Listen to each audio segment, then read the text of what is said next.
We're going to talk specifically about gender identity claims now. Gender identity has a huge range, and so it's quite difficult for us to talk in generalised terms in a video like this. So you need to take from this video whatever matches with your case. It is important that throughout your case you know that you are entitled to be treated with respect and to be referred to and addressed in your gender identity, using the name that you choose. It may still be necessary for your birth identity to be registered, but that doesn't mean that you shouldn't be treated at all other times in the name and the identity that you've identified for yourself. One of the things that you'll need to think about in your case is how you describe your gender identity. That may be very simple. You may feel that you know very clearly what it is, but it may be more complex, and it may involve you using a description rather than a label that somebody else has thought of. And it's your identity, so however you describe it is right. There is no other right and wrong way. Whatever your gender identity is may be different from the way that you are expressing your gender identity. Those two things aren't necessarily the same, and you may not want to express your gender identity or have the opportunity to express it so far or at this time. And so you need to be clear with your lawyer and with the Home Office about what your gender identity is and what your issues are around expressing your gender identity. Your gender identity may involve some kind of transition at some stage and might even involve a medical transition, but that isn't an essential part of a gender identity claim. And if anyone tells you that you need to be planning a transition or have had a medical or social transition, that isn't the case. When you're preparing your statement or when you're talking to the Home Office in interview, one of the places to start will be just talking about your everyday life, your experiences, how you want to live, if there are constraints on how you live, which mean that you're not expressing yourself in the way that you'd like to, and whether that stops you from having your gender identity as you perceive it. Let's have a think about some questions that might help you when you're writing your statement, and they'll help you to prepare for what questions the Home Office might ask you. So perhaps the starting place might be, when did you first perceive your own identity as it is now? Maybe that's a very recent thing, maybe that's how you always felt. And that's your own personal explanation and your own personal story. There is no right and no wrong answer. Think about how it was when you were younger. Did other people perceive that you were different in your gender identity in some way? That might have even included them thinking that your sexual orientation was different. Some people do get confused between sexual orientation and gender identity. Was there a time when you started to express yourself in a different gender identity from the one that you were born into or assigned at birth? That may not have happened, that may not have been possible or appropriate. And neither of those is the right or the wrong answer.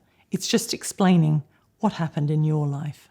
When you're thinking about submitting evidence to back up your case, that can come from a variety of different sources. Witnesses can be particularly important, but there might not be any witnesses in your case who know enough about you or anything about you or your gender identity. And if you haven't got a witness, that doesn't mean that your case can't succeed. But if there should be witnesses available, then try to persuade them to support your case by writing letters or statements themselves. Those witnesses might be family members who are prepared to write and tell them about your life when you were growing up or earlier with them.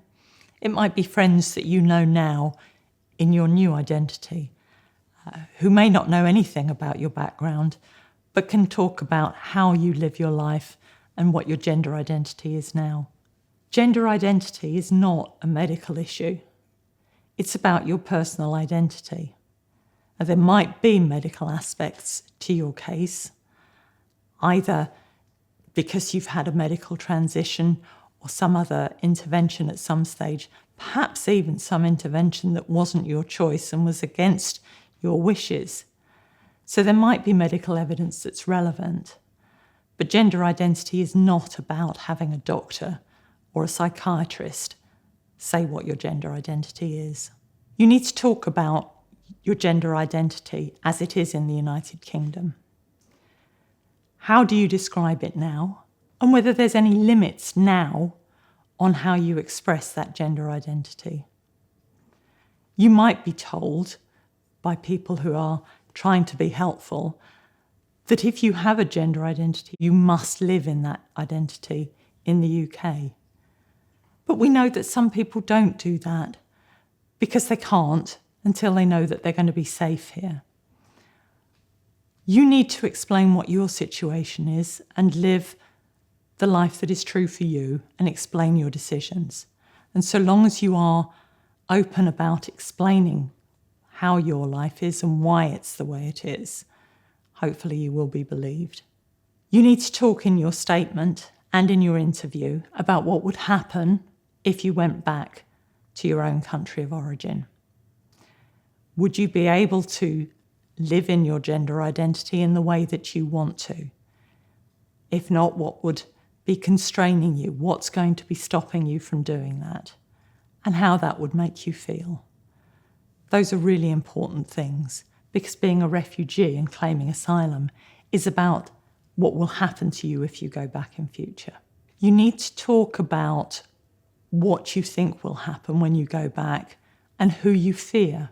Your fear may be of the state authorities, the government, the police in your own country, but it might be more specific. It might be that you have a problem with your family and that your family are not accepting of your gender identity. Whatever is in your story is what you say. Again, there's no right answer and there's no wrong answer. But if the problem is from your family or from a smaller group, perhaps your local community, you do need to think about questions like why you can't go and get help from the police. Now, that may seem obvious to you because you may know that the police won't help you, but you need to explain that to the Home Office so that they understand the situation that you think you would face.